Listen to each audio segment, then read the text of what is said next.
Hello friends, hopefully आप सभी लोग अच्छे होंगे। जो नेक्स्ट टाइप है रिमूवेबल सिंगुलैरिटी, मतलब आइसोलेटेड जो सिंगुलैरिटी का सेकेंड पार्ट है वो क्या है, देखिए रिमूवेबल सिंगुलैरिटी। और मैंने ऊपर साफ साफ लिखा था आपको कि इसमें प्रिंसिपल पार्ट का कोई भी टर्म नहीं होगा। तो डिफिनीशन तो पहले मैं लिख देता हूं, फिर उसके बाद एग्जाम्पल के थ्रू और भी जो कॉन्सेप्ट है डिस्कस करने की कोशिश करता हूं। तो क्या मैं बोल रहा हूं, N isolated singular point z0 of fz is said to be removable singularity.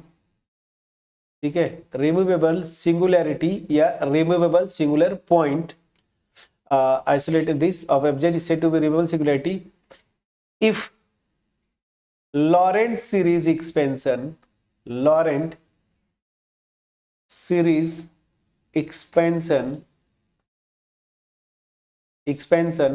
of fz in कौन सा region, this z minus z0 less than epsilon contains no principal part।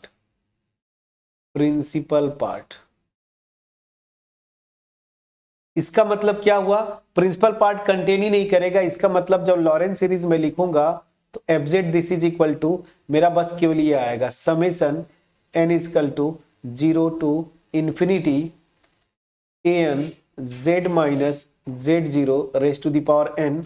Reason आपको मेरा यही होगा z minus z0 less than epsilon. Please check करिएगा, ठीक है ना।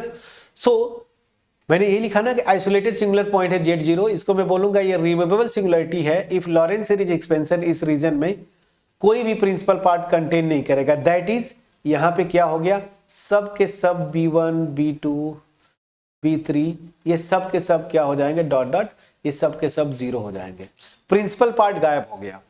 अब यहां से एक कंफ्यूजन स्टूडेंट्स को रहता है कि अगर प्रिंसिपल पार्ट गायब है, और ये सीधी सी बात है लॉरेंस सीरीज एक्सपेंशन में यही आता ना, बिल्कुल ये लॉरेंस सीरीज एक्सपेंशन है ना, तो फिर ये सिंगुलरिटी कहां से हुई, ठीक है ना, सिंगुलरिटी कहां से हुई। तो फ्रेंड्स यहां पे देखिए वो सिंगुलर पॉइंट होता है तभी तो हम इस रीजन में इसको लॉरेंस सीरीज एक्सपेंशन लिख रहे हैं।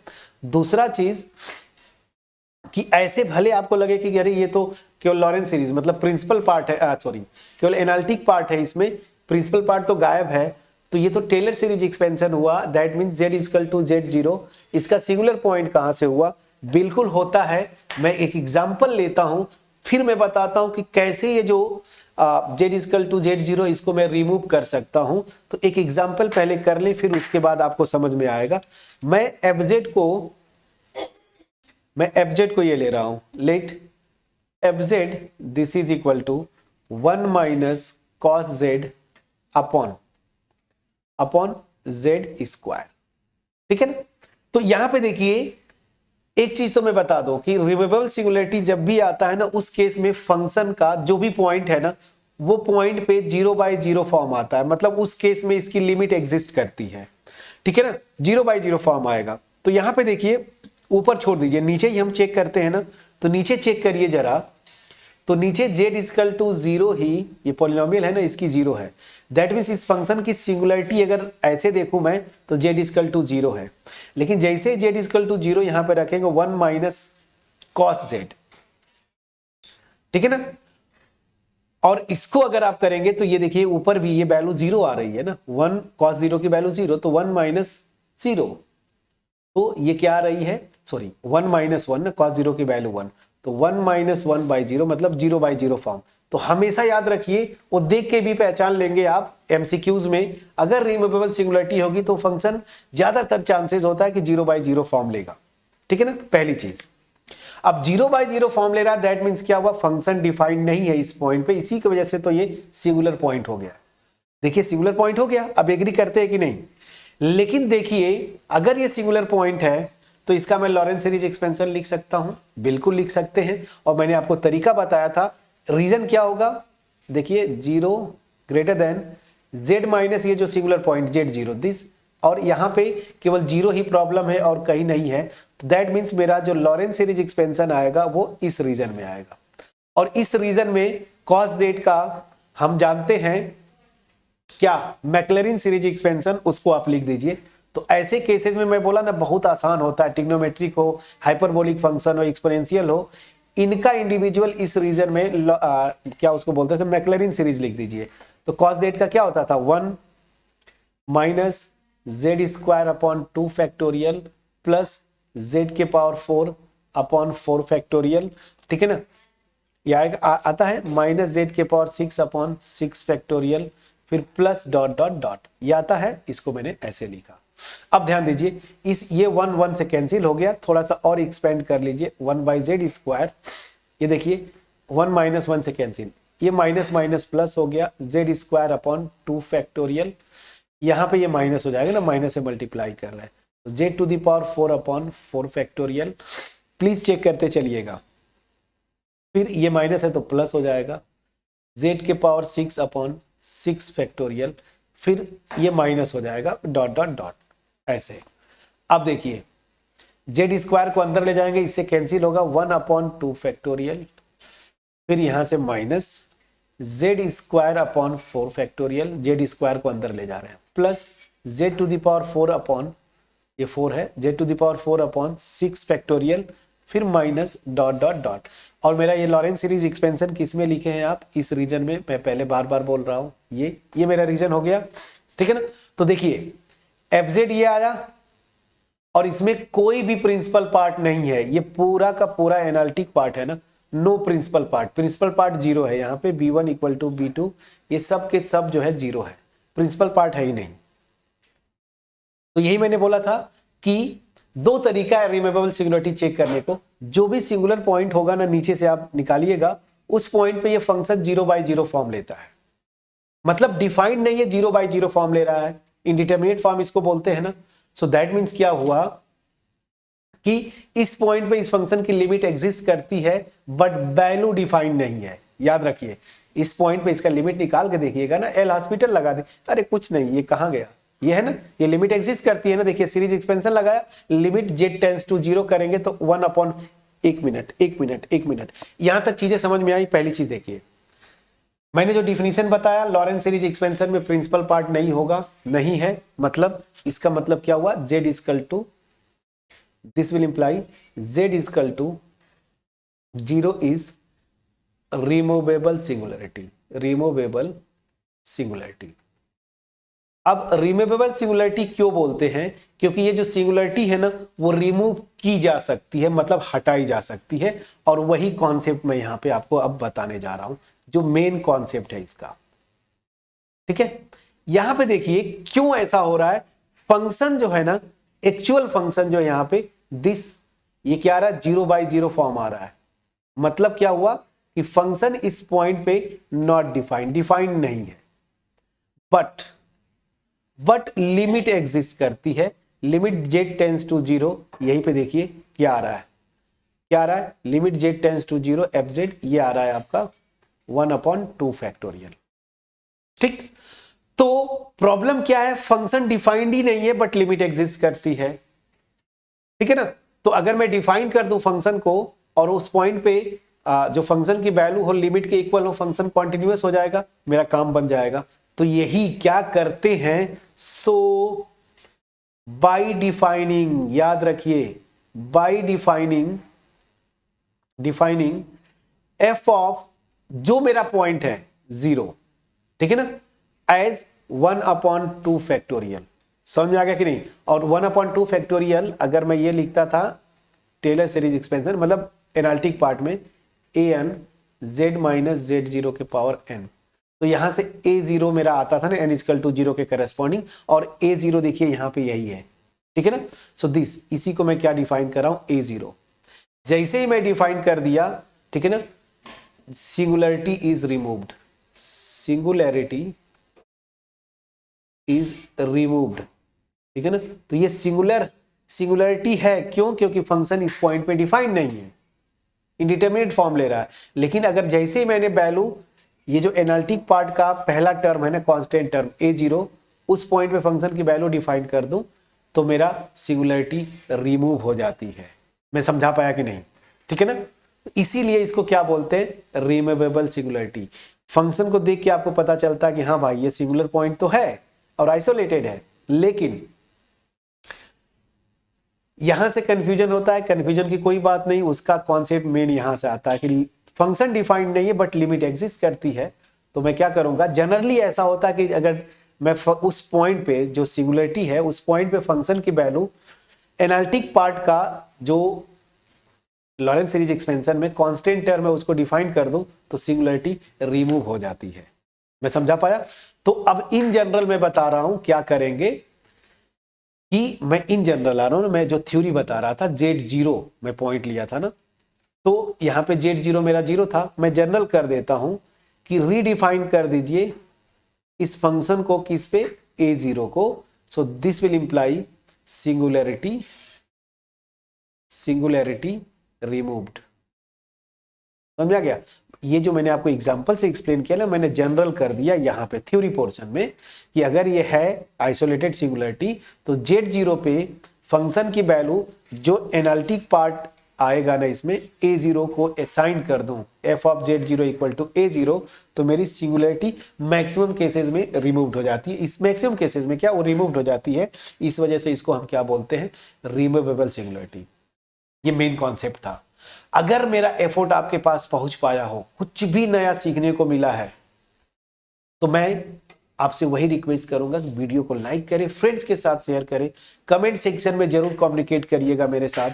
और स्पेशली मैं उन स्टूडेंट से रिक्वेस्ट करूंगा जो आप चैनल को बार बार विजिट करते हैं, ठीक है ना, बहुत ज्यादा मतलब नंबर है आपका, मोर देन 70% व्यूअर्स, तो आप प्लीज सब्सक्राइब करें, ठीक है। एनीवेज, अब यहीं पे मैं सेकेंड पार्ट, जो थर्ड पार्ट है ना, वो बहुत आसान है। क्या? Essential singularity. ये बहुत इजी है, ठीक है ना, इसमें कुछ करना नहीं है। तो इसेंशियल सिंगुलरिटी ये बहुत आसान है। इसेंशियल सिंगुलरिटी क्या होगा ना, मैंने ऊपर देखिए सब कुछ लिखा है, ये चार्ट ही आपका मेन हो जाएगा कि लॉरेंस सीरीज एक्सपेंशन लिखिए, principal part infinite number of terms को कंटेन करेगा, ठीक है ना। तो बस वही मैं डिफाइन कर दूं, एन आइसोलेटेड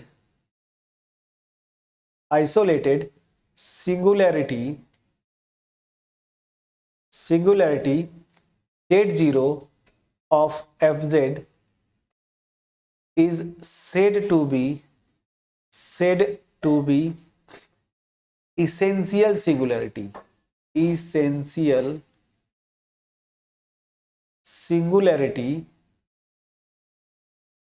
या इसेंशियल सिंगुलर पॉइंट। कुछ बुक्स में क्या बोलते हैं? इसेंशियल आइसोलेटेड, क्योंकि ये आइसोलेटेड का पार्ट है। तो इसेंशियल आइसोलेटेड सिंगुलरिटी आए तो घबराना नहीं है, इसी की बात कर रहा है वो, essential singularity is said to be essential singularity if Laurent series expansion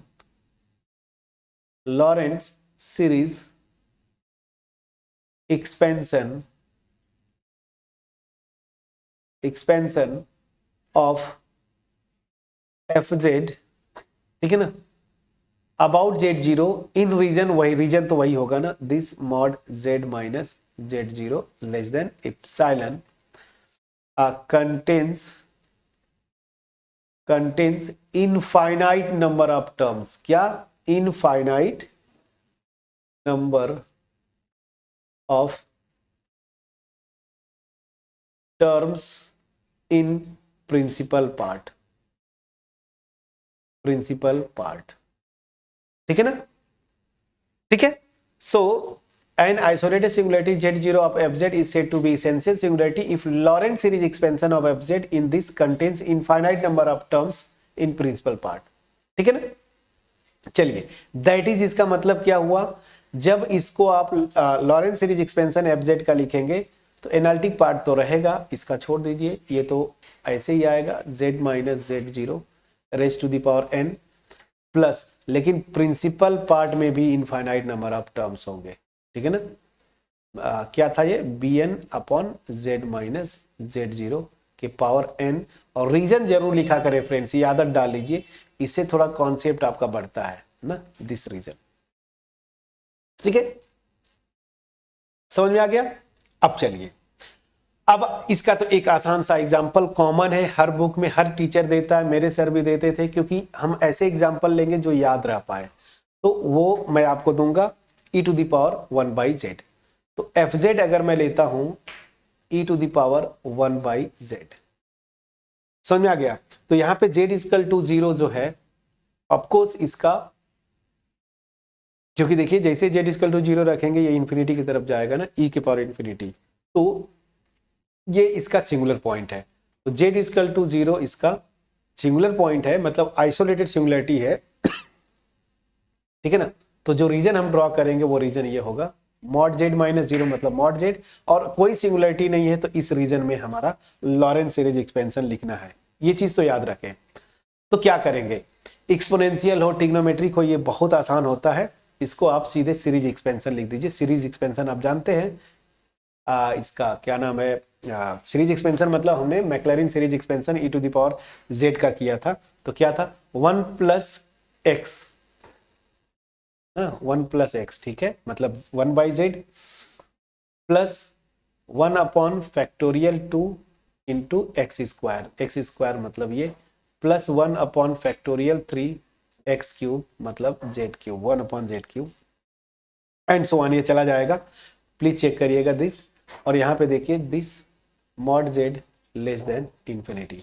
अब आते हैं, इसमें एनालिटिक पार्ट केवल एक है, प्लीज चेक करिएगा, ये एक है, और इसके अलावा ये देखिए 1 बाई जेड आ रहा है ना, दैट मीन्स ये प्रिंसिपल पार्ट जो है ना infinite number of terms contain करता है, ये मेरा प्रिंसिपल पार्ट है, ठीक है ना, ये मेरा प्रिंसिपल पार्ट है। तो इसका मतलब क्या हो गया कि